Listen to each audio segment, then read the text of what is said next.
सभी दोस्तों को नमस्कार। स्वागत करता हूं आपका अपने इस चैनल गॉड ऑनलाइन क्लासेस में। दोस्तों, जैसा कि हम उत्तराखंड लोक सेवा आयोग के अंतर्गत उत्तराखंड समूह गो भर्ती के अंतर्गत पटवारी लेखपाल भर्ती, पुलिस कांस्टेबल भर्ती, साथ ही साथ उत्तराखंड वन आरक्षी और आप लोग जैसे कि देख पा रहे हैं आजकल न्यूज़ में कि उत्तराखंड जो लेखाकार भर्ती के आवेदन पत्र आ चुके हैं दोस्तों। और आप लोगों ने यहाँ पर वन आरक्षी और ये कह सकते हैं कि जो पटवारी लेखपाल की जो भर्ती के आवेदन आए हैं वो ऑनलाइन कर लिए होंगे दोस्तों। साथ ही साथ कांस्टेबल, पुलिस कांस्टेबल का भी आपका एग्ज़ाम होने वाला है। और इन सभी परीक्षाओं का जो पैटर्न है दोस्तों वो एक ही प्रकार का होने वाला है। और हमें पता है कि यहाँ 100 नंबर का एक वस्तुनिष्ठ प्रश्न पत्र आएगा, जिसमें 40 नंबर की हमें उत्तराखंड, 40 नंबर की आपकी हिंदी, 40 नंबर की उत्तराखंड, 40 नंबर का सामान्य अध्ययन, ठीक है, और 20 नंबर की आपकी हिंदी आती है दोस्तों। तो हिंदी के ऊपर लगातार मैं 4 वीडियो बना चुका हूं इससे पहले दोस्तों। साथ ही साथ जो सामान्य अध्ययन की ये भी मेरी आज चौथी वीडियो है, ठीक है। तो ये इससे पहले 3 वीडियो ऑलरेडी सामान्य अध्ययन की बना चुका हूं। और उत्तराखंड की मैंने तमाम वीडियोस अपने चैनल पर डाली हुई है, चाहे वो पुलिस कांस्टेबल के लिए हो दोस्तों या चाहे वो आपके पटवारी लेखपाल के लिए हो, क्योंकि ये परीक्षाएं बहुत पहले से चल रही थी और मैंने आप लोगों को उत्तराखंड का काफ़ी सारी मटेरियल अपने यूट्यूब चैनल में दे रखा है दोस्तों। तो आप उनका भी ये कह सकते हैं कि रिविज़न कीजिएगा। और साथ ही साथ आपको नए क्वेश्चनों को भी बहुत जल्दी सीरीज में आप लोगों को सामने उत्तराखंड की लेके आने वाला हूं, तो आप लोग मेरे साथ बने रहिएगा। तो आज की वीडियो में आगे बढ़ने से पहले दोस्तों आपसे एक छोटा सा रिक्वेस्ट रहेगी कि अगर आपने अभी तक चैनल को सब्सक्राइब नहीं किया है तो चैनल को जरूर सब्सक्राइब कर लीजिएगा और साथ ही साथ अपने दोस्तों के साथ शेयर कीजिएगा और लाइक करना ना भूलिएगा दोस्तों। तो बढ़ते हैं आज के पहले क्वेश्चन की ओर। पहला क्वेश्चन हम देख पा रहे हैं दोस्तों, यहाँ पर क्वेश्चन आ रहा है, चिकित्सा शास्त्र का जनक किसे कहा जाता है, यानी कि मेडिसिन, ठीक है, फादर ऑफ मेडिसिन किसे कहा जाता है। तो चिकित्सा शास्त्र का जनक किसे कहा जाता है, ये क्वेश्चन बहुत बार पूछा गया है दोस्तों, ठीक है। तो अब आ सकता है, तो यहाँ पर ऑप्शन है अरस्तु, थियोफ्रिस्टस या हिप्पोक्रेट्स या गैलन। तो याद रखेंगे दोस्तों, चिकित्सा शास्त्र के जो जनक हैं वो हमेशा याद रखेंगे आप लोग, हिप्पोक्रेट्स को कहा जाता है चिकित्सा शास्त्र का जनक, ठीक है। और जब बच्चा मतलब मेडिसिन की पढ़ाई कर लेता है तो उस समय उनको हिप्पोक्रेट्स की ही प्रतिज्ञा कराई जाती है दोस्तों, ठीक है ना, शपथ दिलाई जाती है। हिप्पोक्रेट्स के नाम पे ही उनको शपथ भी दिलाई जाती है। क्वेश्चन भी कई बार पूछ लिया जाता है। तो चिकित्सा शास्त्र के जनक आपको हिप्पोक्रेट्स याद रखेंगे आप लोग। नेक्स्ट क्वेश्चन पे चलेंगे दोस्तों, फाइकोलॉजी में किसका अध्ययन किया जाता है, क्योंकि साइंस से रिलेटेड क्वेश्चन भी आप लोगों के सामने आएंगे वहाँ पर सामान्य अध्ययन के अंतर्गत।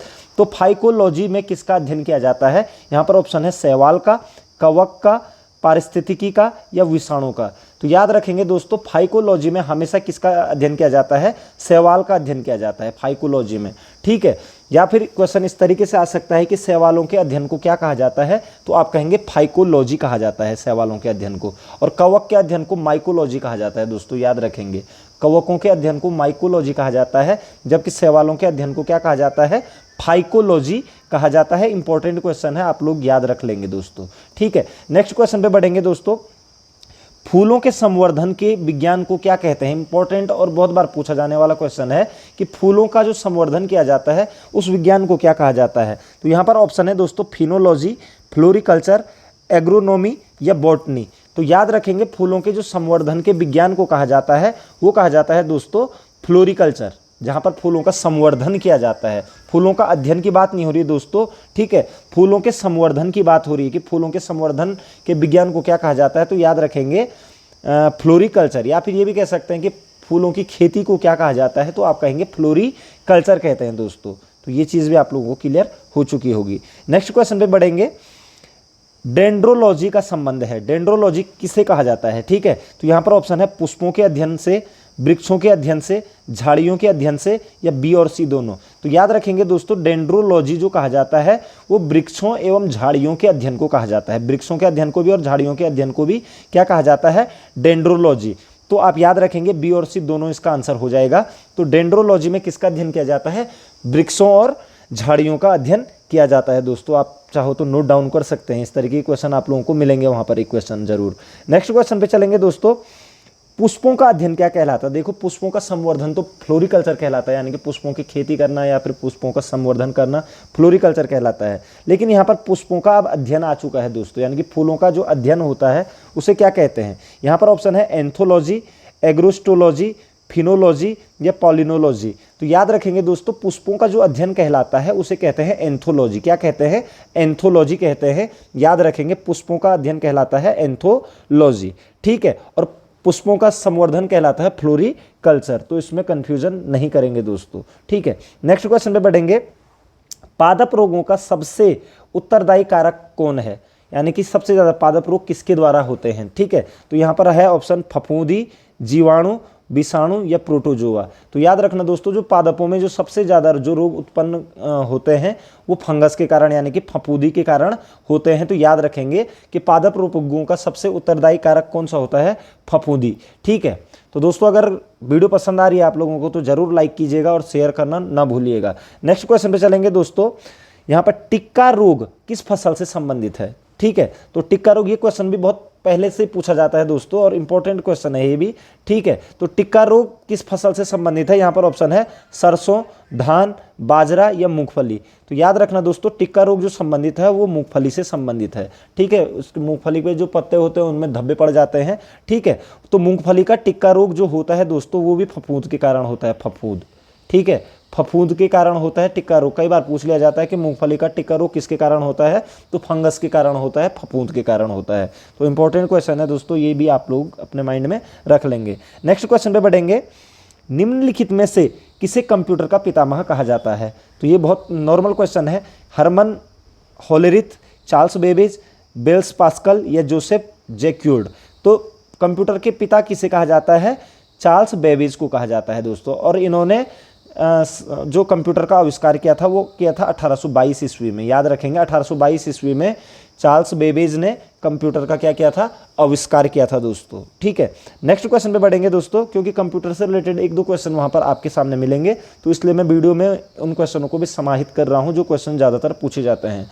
तो इंटीग्रेटेड सर्किट चिप, यानी कि जिसको कि हम बोलते हैं आईसी चिप, ठीक है ना।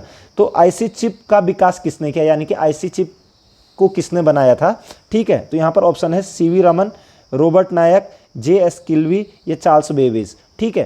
तो याद रखेंगे दोस्तों, कई बार आईसी चिप की फुल फॉर्म पूछ ली जाती है, तो इंटीग्रेटेड सर्किट कहा जाता है उसे, integrated circuit.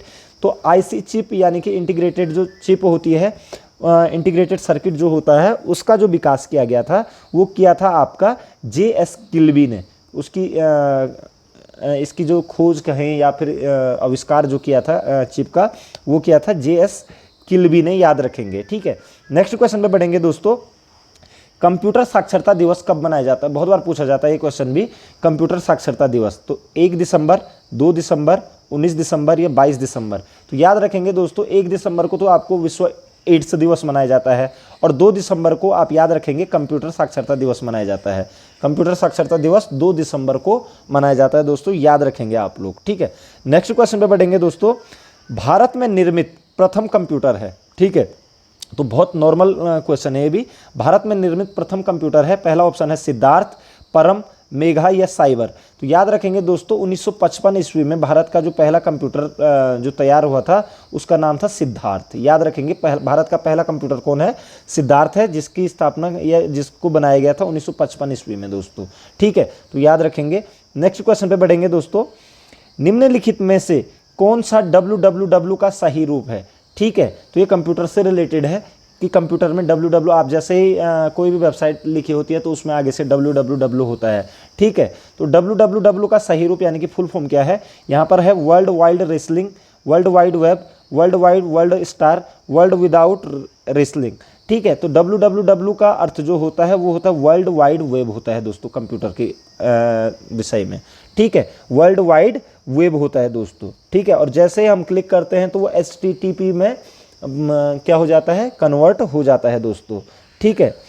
Hyper text transfer protocol हो जाता है, ठीक है। तो वर्ल्ड वाइड वेब, www का पूरा नाम हो गया world wide web. Next question पे चलेंगे दोस्तों।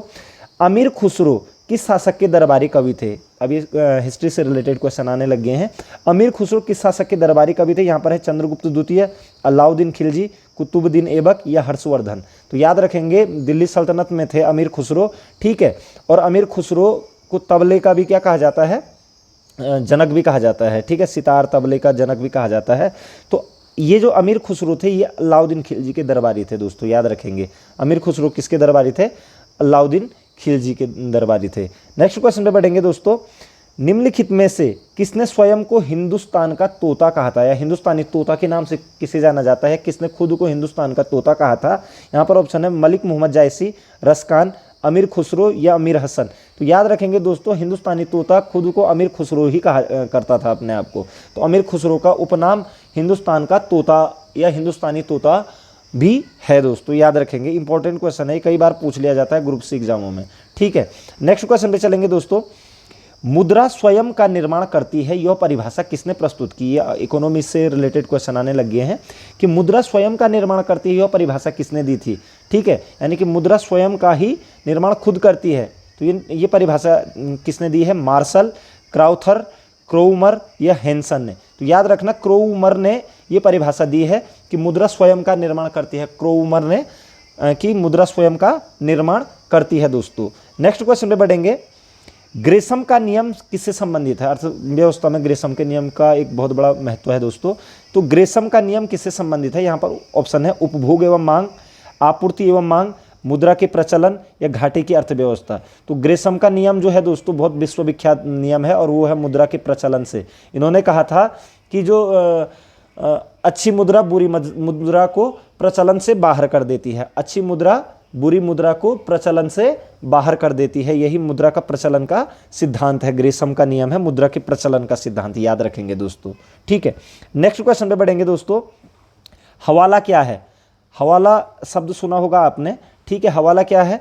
तो विदेशी मुद्रा विनिमय का अवैध कारोबार, कर वंचन, शेयर बाजार में प्रतिभूतियों का अवैध लेन देन या किसी विषय का पूर्ण विवरण।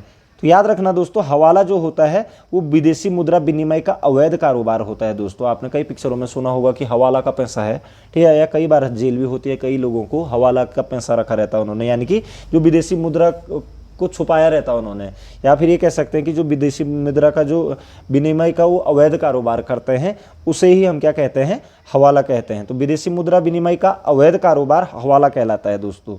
ठीक है, नेक्स्ट क्वेश्चन पे बढ़ेंगे दोस्तों। सरकार द्वारा पुरानी मुद्रा को समाप्त कर नई मुद्रा चलाना कहलाता है। पुरानी मुद्रा को समाप्त कर दिया जाता है और नई मुद्रा जब चलाई जाती है तो उसे क्या कहते हैं? तो अवमूल्यन, विमुद्रीकरण, मुद्रा संकुचन या मुद्रास्फीति।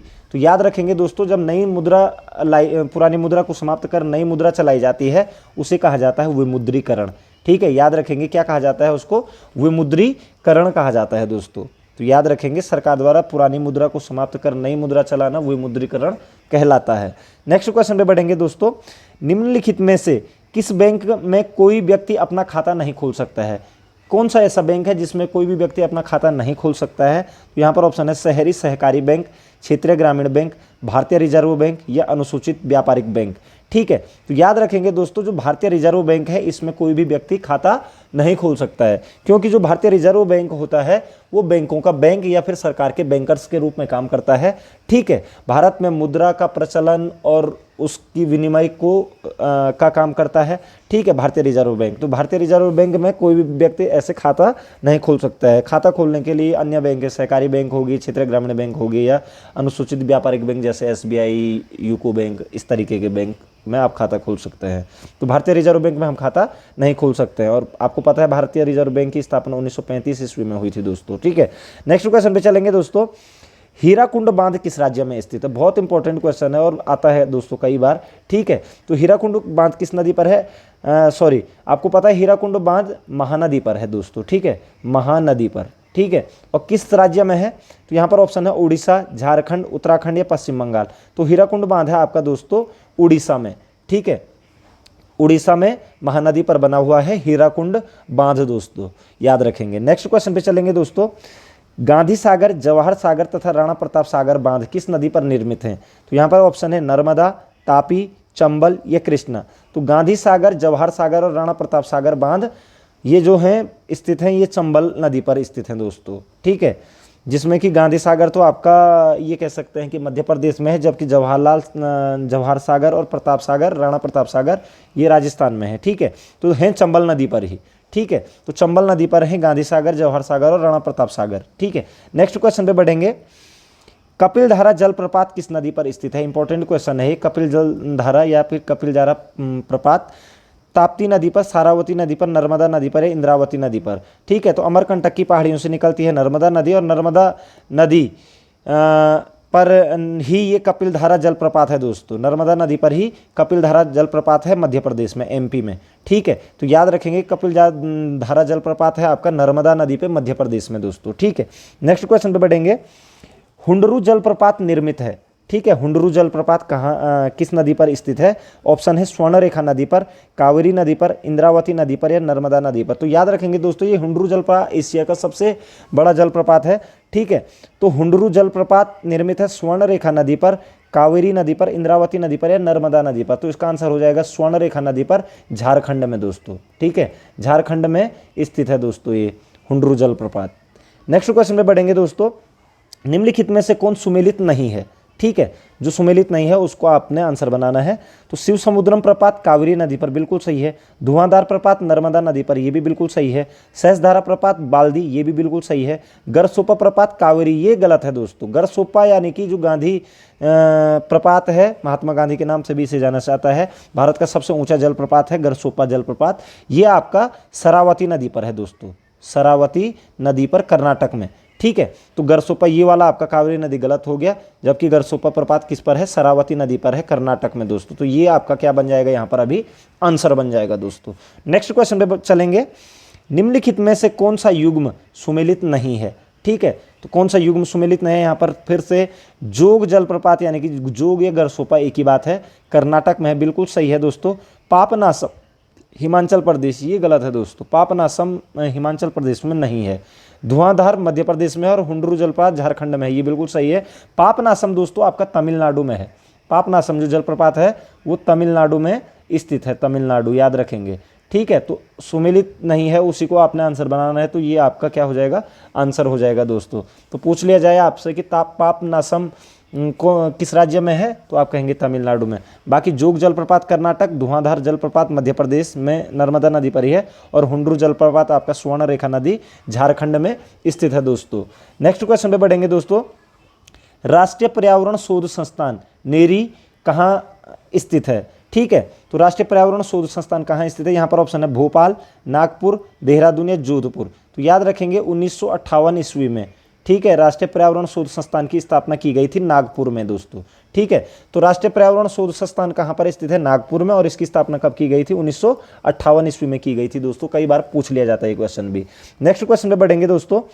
रेगुड़ मिट्टी का दूसरा नाम क्या है? रेगुड़ मिट्टी को किसी अन्य नाम से भी जाना जाता है। तो यहाँ पर ऑप्शन है लाल मिट्टी, काली मिट्टी, ऊसर मिट्टी या मिश्रित लाल पीली मिट्टी। तो याद रखेंगे दोस्तों, रेगुर जो मिट्टी है, रेगुर मिट्टी काली मिट्टी का दूसरा नाम है दोस्तों। काली मिट्टी को ही रेगुर मिट्टी कहा जाता है। और आपको पता होना चाहिए कि जो काली मिट्टी है दोस्तों, ये कपास की खेती के लिए सबसे ज़्यादा महत्वपूर्ण सहायक होती है। और महाराष्ट्र, गुजरात या फिर दक्षिण भारत की बात करें तो काली मिट्टी का काफ़ी ज़्यादा क्षेत्र है इन जगहों पर। ठीक है, नेक्स्ट क्वेश्चन पे बढ़ेंगे दोस्तों। जलोढ़ मिट्टी में जब बालू के कणों और चीका की मात्रा लगभग बराबर होती है तो उसे नाम दिया जाता है। तो जलोढ़ जब जो जल के द्वारा ले जाई जाती है जो मिट्टी, उसमें जब बालू के कण और चीका की मात्रा जब बराबर हो जाती है तो उसका क्या नाम दिया जाता है? ऑप्शन है रेह, कल्लर, रेगुड़ या दोमट। तो याद रखना, जब जलोढ़ मिट्टी में बालू और चीका दोनों मिल जाती है तो उसे कहा जाता है दोमट मिट्टी। ठीक है, क्या कहा जाता है उसे? दोमट मिट्टी कहा जाता है। और बहुत ज़्यादा उपजाऊ होती है दोस्तों ये चावल की खेती के लिए। ठीक है, नेक्स्ट क्वेश्चन पे बढ़ेंगे।